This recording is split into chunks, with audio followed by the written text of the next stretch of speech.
Knowledge is greatness. Hey man, what's up? You already know what it is, man. It's your man Richie Evans, live and direct, and you in tune to the I Only Touch Greatness podcast. Make sure you holler at me. You know what it is, Richie. How'd you get the deal with Nike? You know what's crazy is how I did that was I just did the music because they end up creating a shoe called Nike Trunner 1. And at that particular time, they was looking for an artist to create the music for it. You know what I mean? And it was probably one of the biggest highlights of my life, man. The check was great, but just, you know, to know that I was able to collab with, you know, a brand like Nike just speaks volumes, bro. And then you got a vitamin water as well. Yeah, Vitamin Water went on a national city tour. And they was looking for some of the up and coming artists in some of these cities, you know, Phoenix, LA, Denver, you know what I'm saying? And they was giving a few artists a certain platform and a certain look, you know what I mean, to kind of help, you know what I mean, create, you know what I'm saying, a buzz and a look in their town. So I'm always indebted to Nike and always indebted to Vitamin Water, man, because they definitely gave me a professional platform to build off of. Hey. Yeah. You know what's so crazy? Like, I will always like going back to these type of phases because I always feel like a kid again. Like, if back in the days, if you was back in the days, right? Which one of the videos, you know what I'm saying? You know, the VJs and all that, like Yo and TV Raz to Video Music Box to hell, even Direct Effect. What platform would you want to be if, you know, to premiere your video at that time? Oh yeah, Rap City in Basement. Yeah, I get that. It would so two. I'm gonna give you two.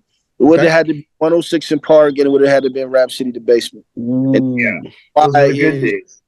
You know, 106 in Park was a broad platform. You know what I mean? Like, you know, I've seen 106 in Park turn ordinary artists to superstars. You know what I'm saying? That was like a prime time effect. Even throw TRL in there. That made you an icon if you made it on TRL. You know what I mean? Yeah. But and definitely Rap City the Basement. You know what I mean? I think that, you know, people like myself and Unconventional Kings, like cats who are really rappers, you know what I mean? That showcased that gave us the platform to showcase the ability of us really rapping.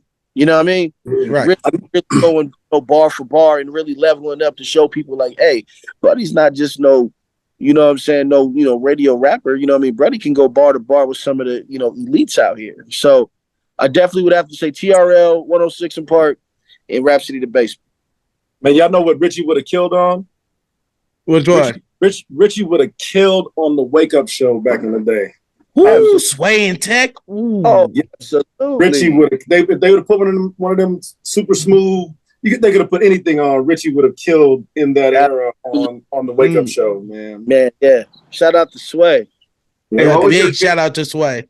And what's crazy is you can say that. That's how you can know that he is an artist that's gonna transcend things like you know, a whole lot of different age demographics and stuff like that, because he could have rapped on the Wake Up Show, and that was in the mid 90s. And we're in 2023, and he's making records with arguably one of the most successful people in the history of hip hop. Right. And would have been there in the 90s as well. Yeah. You know what I mean? And there's only so many of those, what Tech calls them, a la cartes. Eminem, Busta Rhymes. You talking about guys that rapped from their 20s to now into their 50s, which means that you were able not only to transcend all of the different changes, styles, fads, you completely created something that was your own.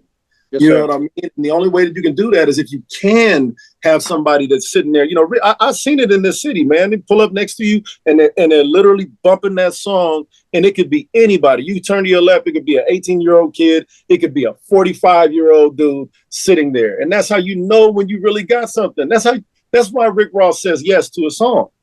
Absolutely. Because he sees that, boom, this is way, way, way bigger than just trying to catch lightning in a bottle with a fad on the radio for 3 months. You know what I mean?